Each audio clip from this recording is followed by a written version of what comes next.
Praise the Lord. கர்த்தருடைய நாமம் மகிமைப்படுவதாக. இந்த நாளையும் காண செய்த தேவாதி தேவனுக்கு கோடான கோடி ஸ்தோத்திரம். இந்த நாளுக்கான கர்த்தருடைய வார்த்தை சங்கீதங்களின் புஸ்தகம் 91 சங்கீதம் 15 வசனம். சாம்ஸ் 91:15. அவன் என்னை நோக்கி கூப்பிடுவான், நான் அவனுக்கு மறு உத்தரவு அருளி செய்வேன். ஆபத்தில் நானே அவனோடு இருந்து அவனை தப்புவித்து அவனை கனப்படுத்துவேன். கர்த்தருடைய நாமம் மகிமைப்படுவதாக. இந்த நாளுக்கான கர்த்தருடைய வார்த்தை, உங்கள் பிரச்சனையின் மத்தியிலே கர்த்தர் தப்புவித்து உங்களுக்கு ஒரு உயர்வை கொடுப்பார். Spiritual afflictions are for sure promotions. நான் மறுபடியும் சொல்கிறேன், spiritual afflictions are for sure promotions. ஆவிக்குரிய நெருக்கங்கள், பிரச்சனைகள் கண்டிப்பாக உங்களுக்கு ஒரு மிகப்பெரிய உயர்வை தரும். இந்த இடத்திலே கர்த்தருடைய ஆவியானவர் சொல்லுகிற வார்த்தை, நானே அவனோடு இருந்து அவனை தப்புவித்து அவனை கனப்படுத்துவேன். இந்த 91 சங்கீதத்திலே 2 விதமான தப்புவிப்பை குறித்து கர்த்தர் சொல்லுகிறார். இந்த 91 சங்கீதம் 3 வசனம் இப்படியாய் சொல்லுகிறது, அவர் உன்னை வேடனுடைய கண்ணிக்கும் பாழாக்கும் கொள்ளை நோய்க்கும் தப்புவிப்பார். இந்த தப்புவிப்பு என்னவென்றால், ஒரு பிரச்சனை, ஒரு நெருக்கம் வர்றதுக்கு முன்னாலேயே கர்த்தர் நம்மை அதிலிருந்து தப்புவிப்பார். உதாரணத்திற்கு, ஒரு தீங்கு வருவதற்கு முன்பதாகவே அந்த தீங்குக்குள் நாம் செல்லாமல் அதிலிருந்து நம்முடைய தேவன் நம்மை தப்புவிப்பார்.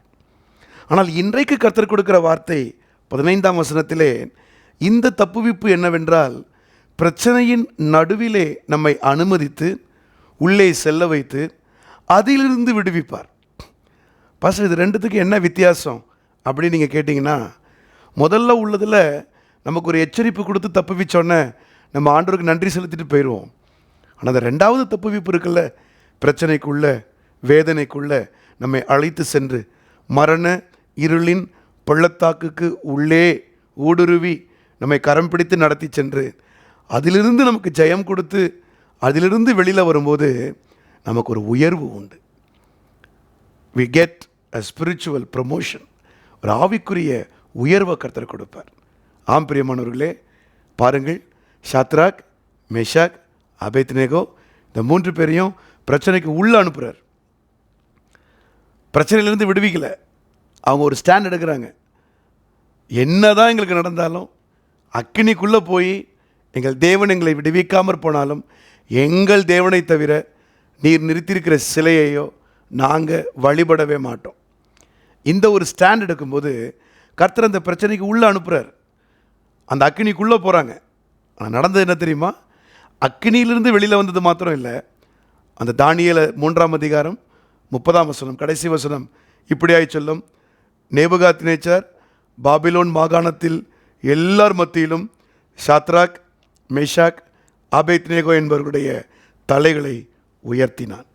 ஆம், இந்த உயர்வுக்காக தான் அந்த அக்கினி.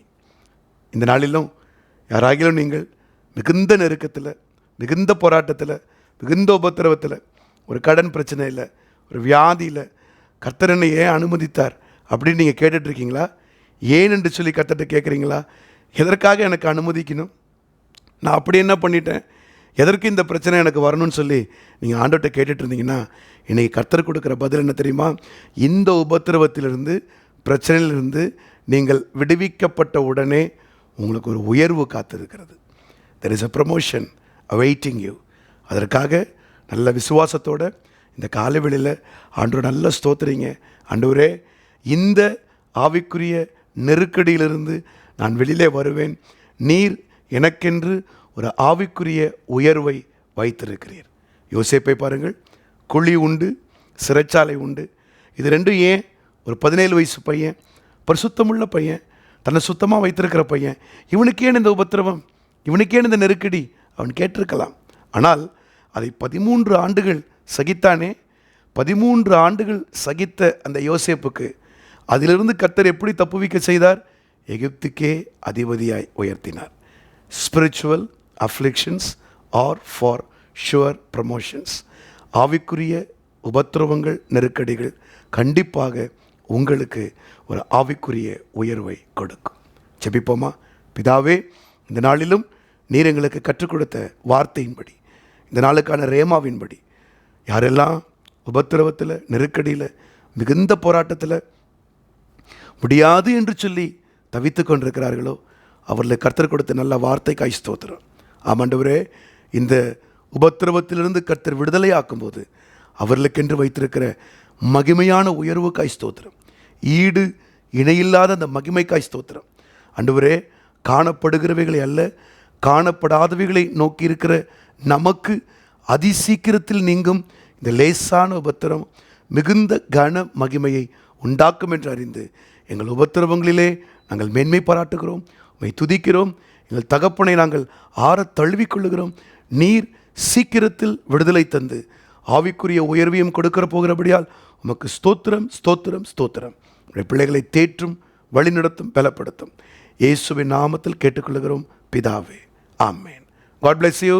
கர்த்தர் அப்படியாக உங்களை ஆசீர்வதிப்பாராக. ஆமேன், ஆமேன், ஆமேன்.